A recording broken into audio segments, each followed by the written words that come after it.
옛날 옛적 경상북도 상주에는 사람들이 깊이 믿고 따르던 커다란 장승이 서 있었습니다. 이 장승은 마을의 수호신으로 여겨져 사람들은 곤란한 일이 생기면 언제나 장승에게 기도로 도움을 요청하곤 했습니다.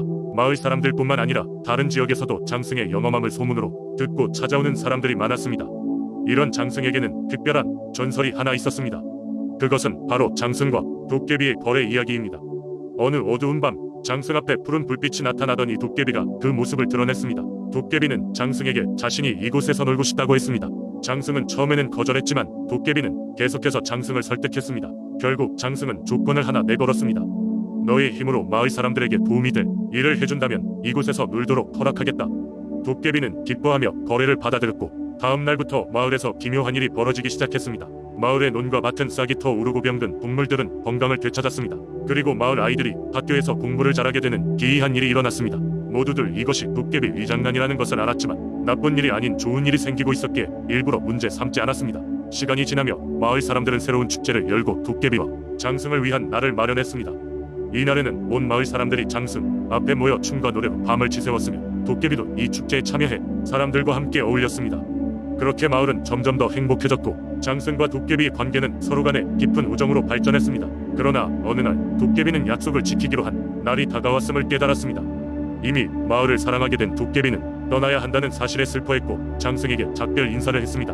내가 약속을 지켰으니 나도 떠나 전국을 돌아다니며 나의 이야기를 전할 것이다. 장승은 도깨비의 결정을 존중하며 작별의 순간을 받아들였습니다. 도깨비가 떠나고 난 뒤에도 이 전설은 오래도록 마을에 남아 있습니다. 사람들은 매해 축제를 열어 도깨비와 장승을 기리고 있으며 장승은 여전히 그곳에 서서 마을을 지키고 있습니다. 이제는 도깨비가 남긴 축제일이 마을의 큰 명절 중 하나로 자리잡아 그날이면 모든 이들이 모여 웃음과 즐거움으로 하나가 됩니다. 상주 장승과 도깨비의 이야기는 사람들에게 약속의 소중함과 함께 살아가는 것의 가치를 전해주는 소중한 전설로 남아있습니다. 지금도 장승 앞을 지나는 사람들은 마음속으로 그 오래된 약속을 떠올리며 도깨비가 준 행복을 되새기곤 합니다. 두 번째 이야기, 옛날 옛적 강원도 정선의 깊은 산속에 신비로운 호수가 있었다. 이 호수는 마치 하늘에 거울처럼 맑고 투명하여 지나가는 구름과 별빛을 모두 비추었다. 하지만 호수는 낮과 밤의 경계를 넘어서 항상 신비로운 빛을 발했다. 이곳은 마을 사람들에게 두려움과 동시에 경관을 제공하는 장소였다. 마을 사람들은 그 호수가 숲속 마녀의 집이라고 믿었다. 전설에 따르면 그 숲의 깊은 곳에는 오랜 세월을 살아온 마녀가 있었고 그녀는 호수의 정령을 지키고 있었다. 마녀는 자비롭고 친절한 존재로 근처 마을 사람들에게 때때로 도움을 주기도 하였다. 그녀는 병든 아이를 고쳐주기도 하고 가뭄철에 비를 내려주기도 하였다. 하지만 호수에 가까이 가려는 사람들에게는 가차가 없었다.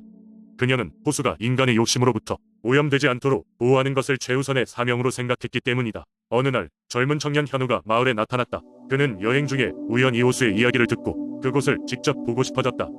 호수와 마녀에 대한 이야기를 들은 현우는 그 신비로움에 매료되어 호수를 찾아 나섰다. 마을 사람들은 그에게 경고했지만 그의 호기심을 억누를 수는 없었다. 현우는 깊은 숲속으로 걸어 들어갔고 이내 호수에 도착했다.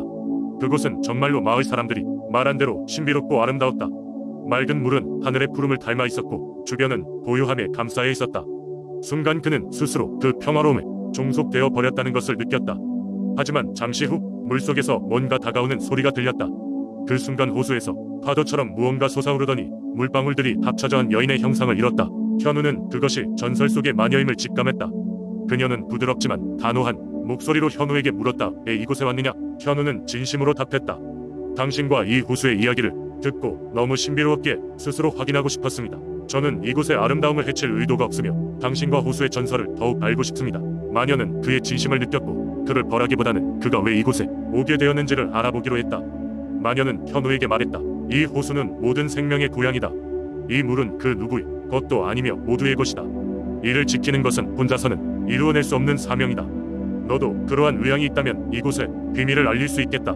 그렇게 하여 현우는 마녀의 곁에서 호수를 지키는 임무를 맡게 되었다. 그는 마을 사람들에게 이 호수와 마녀의 진심을 전하는 다리가 되었고 사람들은 시간이 흐르면서 자연을 더욱 신중히 대하게 되었다.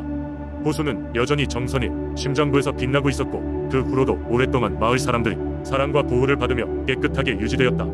세 번째 이야기, 한반도의 남쪽 해안가에 위치한 작은 마을 백사장 마을에는 오랜 세월 전부터 전해 내려오는 특별한 전설이 있다.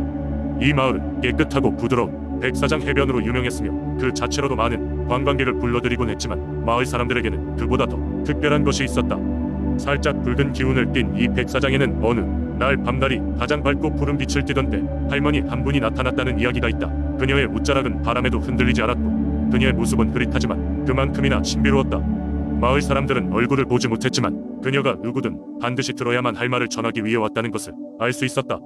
할머니는 백사장에 평화롭게 앉아있는 모든 사람들에게 다가가 인생의 갈림길에서 그들이 선택해야 할 길을 밝혀줄 수 있다고 말했다. 그리고는 누구든 자신의 진정한 소원을 말하면 그 소원이 이루어질 방법을 알려준다고 했다. 하지만 할머니의 요구 조건은 간단하지 않았다. 그녀의 응답을 듣고 난 후에는 반드시 자신이 믿고 있는 것과 자신의 가치관에 따라 그 길을 선택해야 한다는 것이다.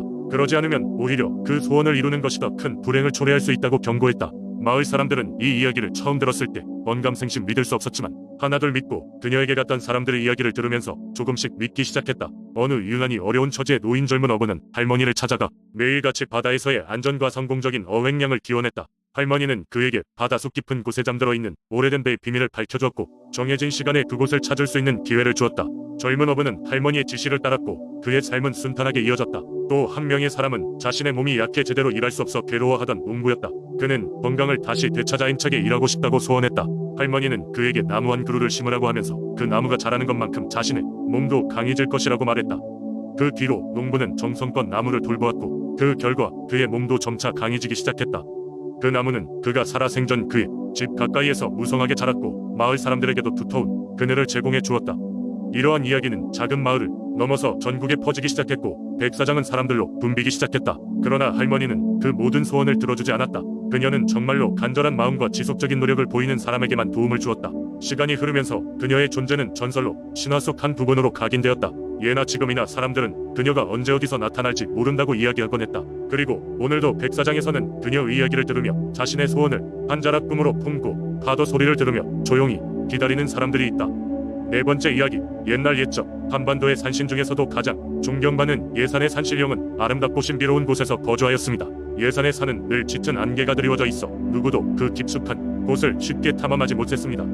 그곳의 숲에는 다양한 동식물이 가득하여 인간뿐만 아니라 신령들도 귀하게 여겼습니다. 산신령은 이 숲을 보호하는 일을 맡고 있었고 그곳에 사는 모든 생물은 그를 깊이 신뢰하였습니다. 그러던 어느 날 용맹한 사냥꾼 하나가 예산에 발을 들였습니다.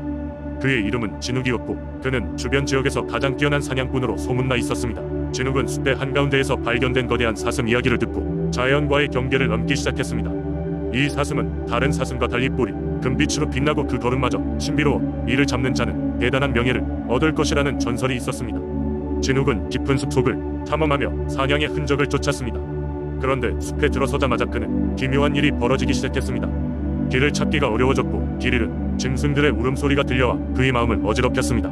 하지만 용맹한 사냥꾼은 포기하지 않았습니다. 그는 마음속으로 이렇게 생각했습니다. 이 사슴만 잡게 된다면 우리 마을은 부유해질 것이고 나의 명성도 드높아질 것이다. 그는 그러한 마음으로 더욱 깊숙이 들어갔고 마침내 꿈꾸던 금빛 사슴과 마주치게 되었습니다. 사냥을 시작하려던 그 순간 예산의 산신령이 모습을 드러냈습니다. 사슴을 보호하려 나타난 것이었지요. 산신령은 근엄한 목소리로 말했습니다. 여기 있는 모든 생물은 내 보호 아래 있다. 욕심으로 숲의 질서를 파괴하지 말거라. 진욱은 산신령의 권위 앞에서도 뒤로 물러서지 않았습니다. 그는 결단력 있는 목소리로 답했습니다. 저는 제 가족과 마을을 위해 이 사슴을 잡아야만 합니다. 이 숲이 주시는 선물을 저희 인간이 받지 못할 이유는 없다고 생각합니다. 두 존재의 의견은 엇갈렸지만 진욱이 결의와 산신령의 이성적 판단은 오히려 숲의 질서를 더 굳게 만들었습니다. 산신령은 그의 용맹함과 책임감을 높이 평가하였습니다. 그리고 특별한 제안을 하였습니다. 내게 내가 사슴을 잡지 않겠다고 약속한다면 나는 이 숲의 축복을 내 마을에 내리겠다. 숲의 과일과 곡식이 예전보다 더 많이 열릴 것이다. 서로가 가지는 이득을 이해하고 조화롭게 살아가자꾸나. 진욱은 산신령의 제안에 고개를 끄덕였습니다. 그는 자신의 무기로부터 손을 떼고 조용히 숲을 떠났습니다.